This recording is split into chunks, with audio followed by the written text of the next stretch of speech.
The last of the funeral guests had gone, and Spencer Goddard, in decent black, sat alone in his small, well-furnished study. There was a queer sense of freedom in the house since the coffin had left it, the coffin which was now hidden in its solitary grave beneath the yellow earth. The air, which for the last 3 days had seemed stale and contaminated, now smelled fresh and clean. He went to the open window and, looking into the fading light of the autumn day, took a deep breath. He closed the window and, stooping down, put a match to the fire, and, dropping into his easy-chair, sat listening to the cheery crackle of the wood. At the age of 38 he had turned over a fresh page. Life, free and unencumbered, was before him. His dead wife's money was at last his, to spend as he pleased, instead of being doled out in reluctant driblets.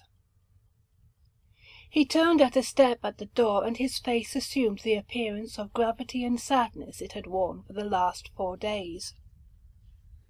The cook, with the same air of decorous grief, entered the room quietly, and, crossing to the mantelpiece, placed upon it a photograph. "I thought you'd like to have it, sir," she said in a low voice. "To remind you." Goddard thanked her, and rising, took it in his hand and stood regarding it. He noticed with satisfaction that his hand was absolutely steady. "It is a very good likeness till she was taken ill," continued the woman. "I never saw anybody change so sudden." "The nature of her disease, Hannah," said her master. The woman nodded, and, dabbing at her eyes with her handkerchief, stood regarding him. "Is there anything you want?" he inquired after a time. She shook her head. "I can't believe she's gone," she said in a low voice. "Every now and then I have a queer feeling that she's still here." "It's your nerves," said her master sharply. "And wanting to tell me something." By a great effort Goddard refrained from looking at her. "Nerves," he said again. "Perhaps you ought to have a little holiday. It has been a great strain upon you." "You too, sir," said the woman respectfully. "Waiting on her hand and foot as you have done. I can't think how you stood it. If you'd only had a nurse." "I preferred to do it myself, Hannah," said her master. "If I had had a nurse, it would have alarmed her." The woman assented. "And they are always peeking and prying into what doesn't concern them," she added. "Always think they know more than the doctors do." Goddard turned a slow look upon her. The tall, angular figure was standing in an attitude of respectful attention. The cold, slaty brown eyes were cast down, the sullen face expressionless. "She couldn't have had a better doctor," he said, looking at the fire again. "No man could have done more for her." "And nobody could have done more for her than you did, sir," was the reply. "There's few husbands that would have done what you did." Goddard stiffened in his chair. "That will do, Hannah," he said curtly. "Or done it so well," said the woman with measured slowness. With a strange, sinking sensation, her master paused to regain his control. Then he turned and eyed her steadily. "Thank you," he said slowly. "You mean well, but at present I cannot discuss it." For some time after the door had closed behind her, he sat in deep thought. The feeling of well-being of a few minutes before had vanished, leaving in its place an apprehension which he refused to consider, but which would not be allayed. He thought over his actions of the last few weeks carefully, and could remember no flaw. His wife's illness, the doctor's diagnosis, his own solicitous care, were all in keeping with the ordinary. He tried to remember the woman's exact words, her manner. Something had shown him fear. What? He could have laughed at his fears next morning. The dining room was full of sunshine, and the fragrance of coffee and bacon was in the air. Better still, a worried and commonplace Hannah. Worried over 2 eggs with false birth certificates, over the vendor of which she became almost lyrical. "The bacon is excellent," said her smiling master. "So is the coffee, but your coffee always is." Hannah smiled in return, and taking fresh eggs from a rosy-cheeked maid, put them before him. A pipe, followed by a brisk walk, cheered him still further. He came home glowing with exercise, and again possessed with that sense of freedom and freshness.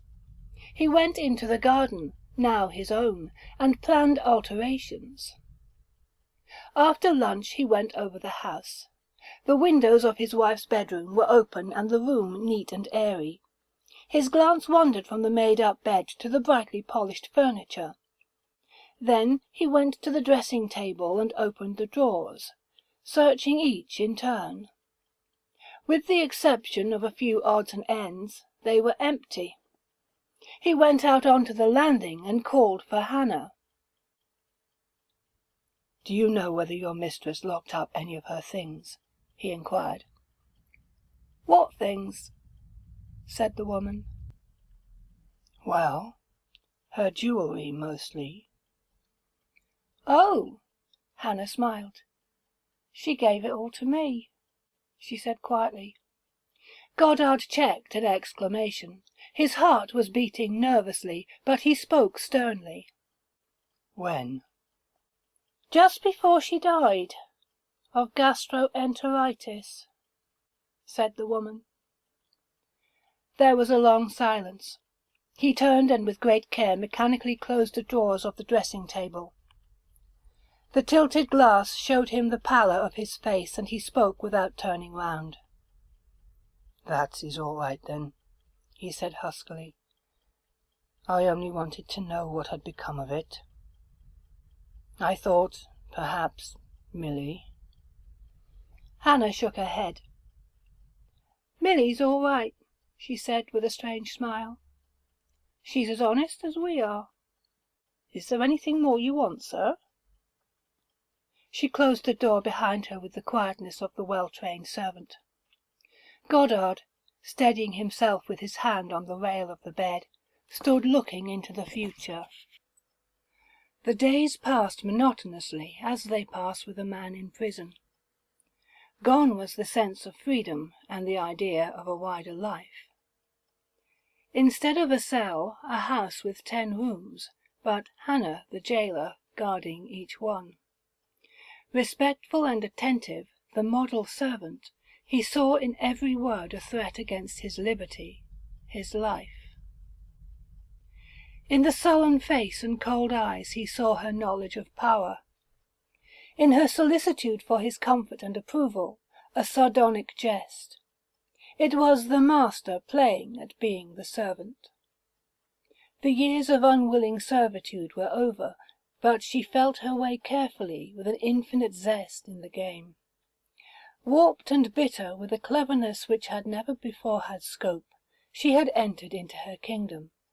She took it little by little, savouring every morsel.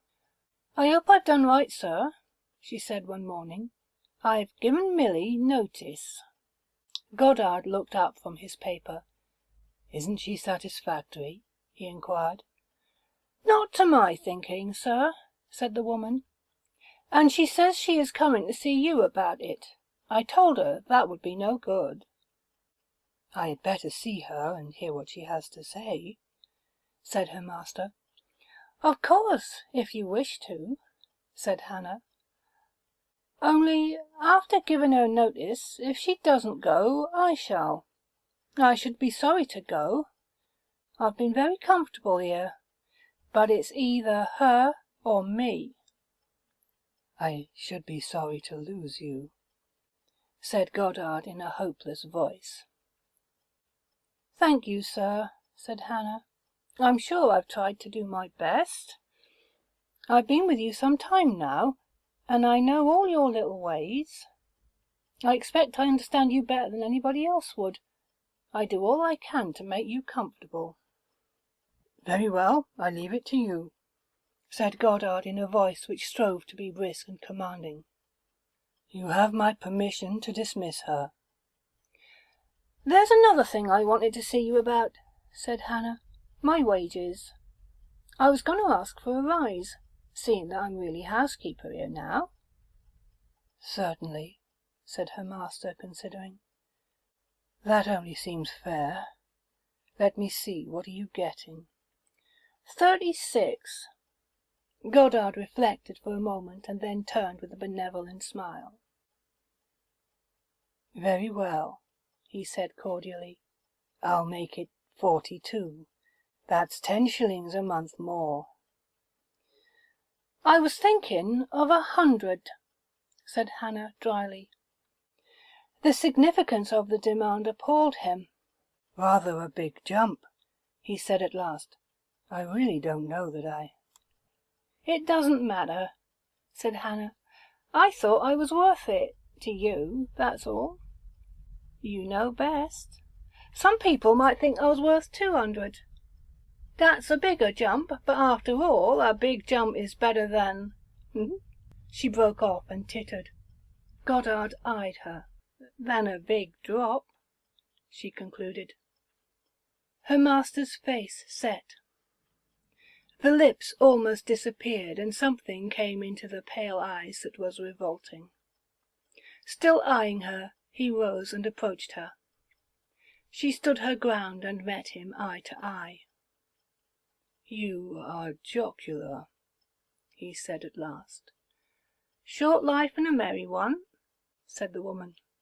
"Mine or yours?" "Both, perhaps," was the reply. If I give you 100, said Goddard, moistening his lips, that ought to make your life merrier at any rate. Hannah nodded. "Merry and long, perhaps," she said slowly. "I'm careful, you know. Very careful." "I am sure you are," said Goddard, his face relaxing. "Careful what I eat and drink, I mean," said the woman, eyeing him steadily. "That is wise," he said slowly. "I am myself. That is why I am paying a good cook a large salary. But don't overdo things, Hannah. Don't kill the goose that lays the golden eggs." "I am not likely to do that," she said coldly. "Live and let live, that's my motto. Some people have different ones. But I'm careful. Nobody won't catch me napping. I've left a letter with my sister, in case." Goddard turned slowly and in a casual fashion put the flowers straight in a bowl on the table, and wandering to the window, looked out. His face was white again, and his hands trembled.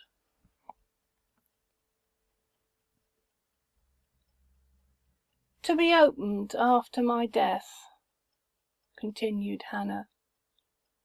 "I don't believe in doctors. Not after what I've seen of 'em. I don't think they know enough. So if I die I shall be examined. I've given good reasons." "And suppose," said Goddard, coming from the window, "suppose she is curious and opens it before you die?" "We must chance that," said Hannah, shrugging her shoulders. "But I don't think she will. I sealed it up with sealing wax, with a mark on it." "She might open it and say nothing about it," persisted her master. An unwholesome grin spread slowly over Hannah's features. "I should know it soon enough," she declared boisterously, "and so would other people. Lord, there would be an upset. Tidham would have something to talk about for once. We should be in the paper, both of us." Goddard forced a smile. "Dear me," he said gently. "Your pen seems to be a dangerous weapon, Hannah, but I hope that the need to open it will not happen for another 50 years. You look well and strong." The woman nodded. "I don't take up my troubles before they come," she said with a satisfied air. "But there's no harm in trying to prevent them coming. Prevention is better than cure." "Exactly," said her master. "And, by the way, there's no need for this little financial arrangement to be known by anybody else. I might become unpopular with my neighbours for setting a bad example. Of course I am giving you this sum because I really think you are worth it." "I'm sure you do," said Hannah. "I'm not sure I ain't worth more, but this'll do to go on with. I shall get a girl for less than we are paying Milly, and that'll be another little bit extra for me." "Certainly," said Goddard, and smiled again. "Come to think of it," said Hannah, pausing at the door, "I ain't sure I shall get anybody else. Then there'll be more than ever for me. If I do the work, I might as well have the money." Her master nodded, and, left to himself, sat down to think out a position which was as intolerable as it was dangerous. At a great risk he had escaped from the dominion of one woman, only to fall, bound and helpless, into the hands of another. However vague and unconvincing the suspicions of Hannah might be, they would be sufficient. Evidence could be unearthed. Cold with fear one moment, and hot with fury the next, he sought in vain for some avenue of escape.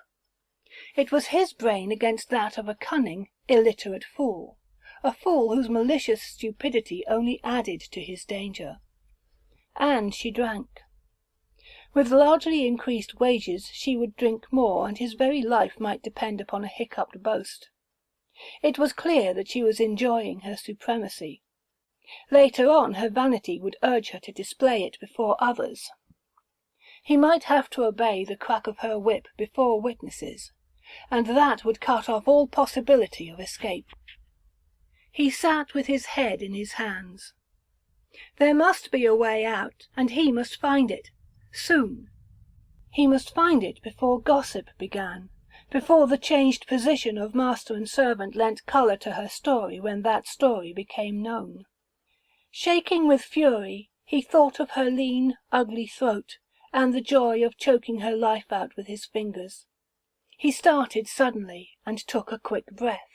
No fingers. A rope. Bright and cheerful outside and with his friends, in the house he was quiet and submissive. Milly had gone, and, if the service was poorer and the rooms neglected, he gave no sign. If a bell remained unanswered, he made no complaint, and to studied insolence turned the other cheek of politeness. When at this tribute to her power the woman smiled, he smiled in return, a smile which, for all its disarming softness, left her vaguely uneasy. "I'm not afraid of you," she said once with a menacing air. "I hope not," said Goddard in a slightly surprised voice. "Some people might be, but I'm not," she declared. "If anything happened to me—" "Nothing could happen to such a careful woman as you are," he said, smiling again. "You ought to live to 90 with luck." It was clear to him that the situation was getting on his nerves. Unremembered but terrible dreams haunted his sleep. Dreams in which some great, inevitable disaster was always pressing upon him, although he could never discover what it was. Each morning he awoke unrefreshed to face another day of torment. He could not meet the woman's eyes for fear of revealing the threat that was in his own. Delay was dangerous and foolish. He had thought out every move in that contest of wits, which was to remove the shadow of the rope from his own neck and place it about that of the woman. There was a little risk, but the stake was a big one. He had but to set the ball rolling and others would keep it on its course. It was time to act. He came in a little jaded from his afternoon walk, and left his tea untouched. He ate but little dinner and, sitting hunched up over the fire, told the woman that he had taken a slight chill. Her concern, he felt grimly, might have been greater if she had known the cause. He was no better next day, and after lunch called in to consult his doctor. He left with a clean bill of health except for a slight digestive derangement, the remedy for which he took away with him in a bottle. For 2 days he swallowed 1 tablespoonful 3 times a day in water, without result. Then he took to his bed. "A day or 2 in bed won't hurt you," said the doctor. "Show me that tongue of yours again." "But what is the matter with me, Roberts?" inquired the patient. The doctor pondered. "Nothing to trouble about. Nerves a bit wrong. Digestion a little bit impaired. You'll be all right in a day or 2. Goddard nodded. So far, so good. Roberts had not outlived his usefulness. He smiled grimly after the doctor had left at the surprise he was preparing for him. A little rough on Roberts and his professional reputation, perhaps, but these things could not be avoided. He lay back and visualized the program. A day or 2 longer, getting gradually worse, then a little sickness. After that, a nervous, somewhat shamefaced patient, hinting at things. His food had a queer taste. He felt worse after taking it. He knew it was ridiculous. Still, there was some of his beef tea he had put aside. Perhaps the doctor would like to examine it. And the medicine? Secretions, too. Perhaps he would like to see those. Propped on his elbow, he stared fixedly at the wall. There would be a trace, a faint trace, of arsenic in the secretions. There would be more than a trace in the other things. An attempt to poison him would be clearly indicated and, his wife's symptoms had resembled his own. Let Hannah get out of the web he was spinning if she could.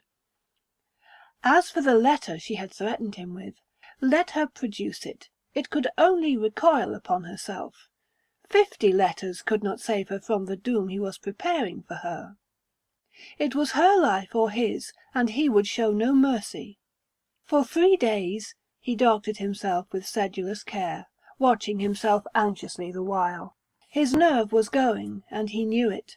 Before him was the strain of the discovery, the arrest, and the trial. The gruesome business of his wife's death, a long business.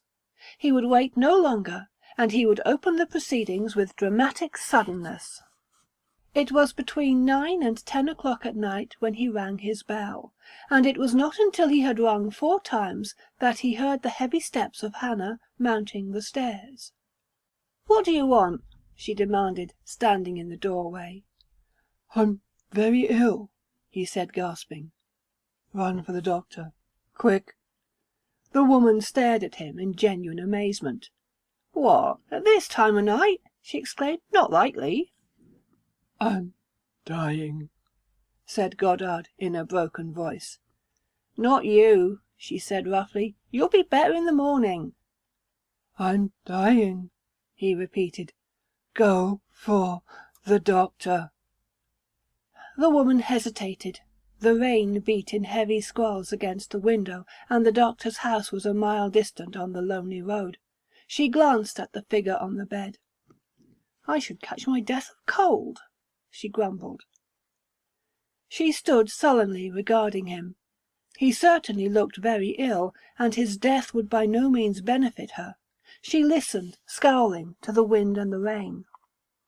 "All right," she said at last, and went noisily from the room. His face set in a mirthless smile. He heard her bustling about below. The front door slammed violently, and he was alone. He waited for a few minutes, and then, getting out of bed, put on his dressing-gown and set about his preparations. With a steady hand he added a little white powder to the remains of his beef tea and to the contents of his bottle of medicine. He stood listening a moment at some faint sound from below, and having satisfied himself, lit a candle and made his way to Hannah's room. For a space he stood irresolute, looking about him. Then he opened one of the drawers, and placing the broken packet of powder under a pile of clothing at the back, made his way back to bed. He was disturbed to find that he was trembling with excitement and nervousness. He longed for tobacco, but that was impossible.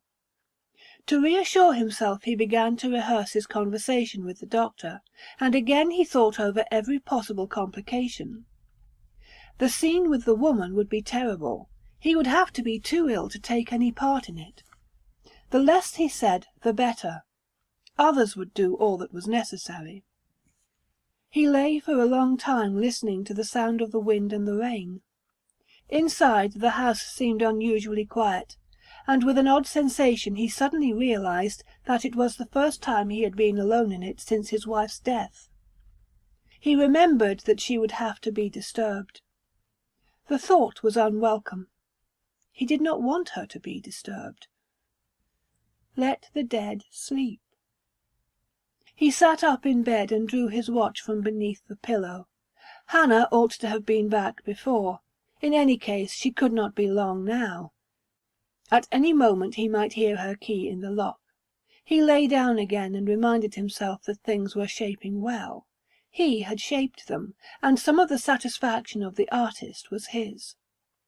The silence was oppressive.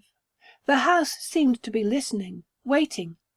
He looked at his watch again and wondered, with a curse, what had happened to the woman. It was clear that the doctor must be out, but that was no reason for her delay. It was close on midnight, and the atmosphere of the house seemed in some strange fashion to be brooding and hostile.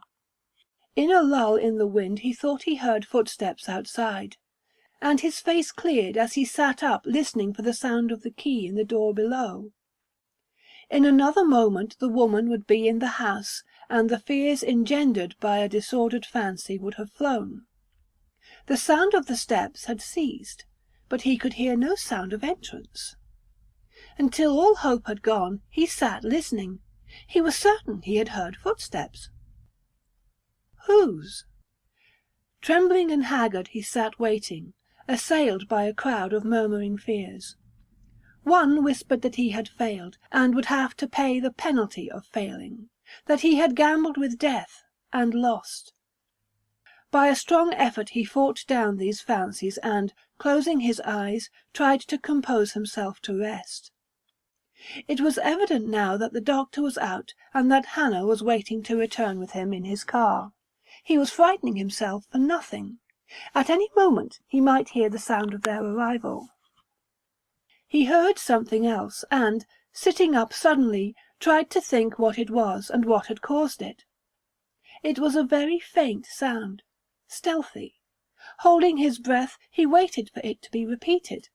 He heard it again, the mere ghost of a sound, the whisper of a sound, but significant, as most whispers are. He wiped his brow with his sleeve and told himself firmly that it was nerves, and nothing but nerves. But, against his will, he still listened. He fancied now that the sound came from his wife's room, the other side of the landing. It increased in loudness and became more insistent, but with his eyes fixed on the door of his room he still kept himself in hand, and tried to listen instead to the wind and the rain. For a time he heard nothing but that. Then there came a scraping, scurrying noise from his wife's room, and a sudden, terrific crash. With a loud scream his nerve broke, and springing from the bed he sped downstairs and, flinging open the front door, dashed into the night. The door, caught by the wind, slammed behind him. With his hand holding the garden gate open, ready for further flight, he stood sobbing for breath.